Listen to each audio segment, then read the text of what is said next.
আন্দোলনে গুলিবিদ্ধ 3 দিন পর সোনাগাজীর কলেজ ছাত্রের মৃত্যু।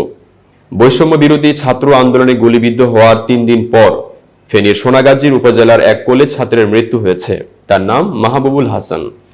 গতকাল বুধবার সন্ধ্যার দিকে চট্টগ্রাম মেডিকেল কলেজ হাসপাতালের নিবিড় পরিচর্যা কেন্দ্রে চিকিৎসাধীন অবস্থায় তার মৃত্যু হয়।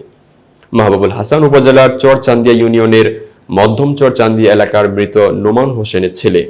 4 ভাই ও 2 বোনের মধ্যে তিনি তৃতীয়। তার মৃত্যুতে আত্মীয়-স্বজন, সহপাঠী ও এলাকাবাসীর মধ্যে শোকের ছায়া নেমে এসেছে।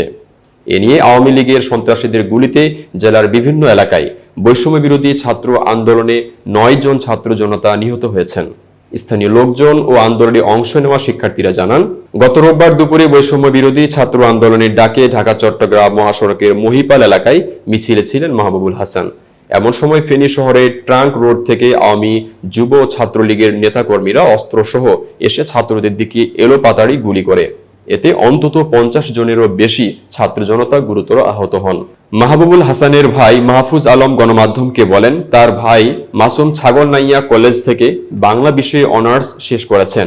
গত রোববার সকালে ফেনীতে গিয়ে বৈষম্য বিরোধী ছাত্র আন্দোলনের একটি মিছিলে যোগ দেন তিনি। ওই দিন দুপুরের দিকে আওয়ামী লীগের সন্ত্রাসীরা গুলি চালালে মাথায় 3টি গুলিবিদ্ধ হন মাসুম।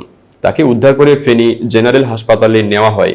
অবস্থা আশঙ্কাজনক হওয়ায় প্রাথমিক চিকিৎসা দিয়ে তাকে দ্রুত চট্টগ্রাম মেডিকেল কলেজ হাসপাতালে পাঠানো হয়। পরে তাকে হাসপাতালের নিবিড় পরিচর্যা কেন্দ্রে রেখে চিকিৎসা দেওয়া হচ্ছিল।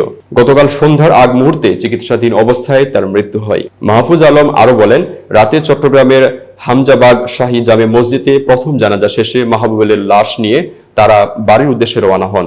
আজ বৃহস্পতিবার সকালে সোনাগাজী কেন্দ্রীয় ঈদগাহ মাঠে দ্বিতীয় ও সকাল 10:30টায় নিজ বাড়ির দরজায় তৃতীয় জানাজা শেষে মাসুমের লাশ পারিবারিক কবরস্থানে দাফন করা হবে। এতক্ষণ বার্তা বৈঠকের সাথে থাকার জন্য ধন্যবাদ।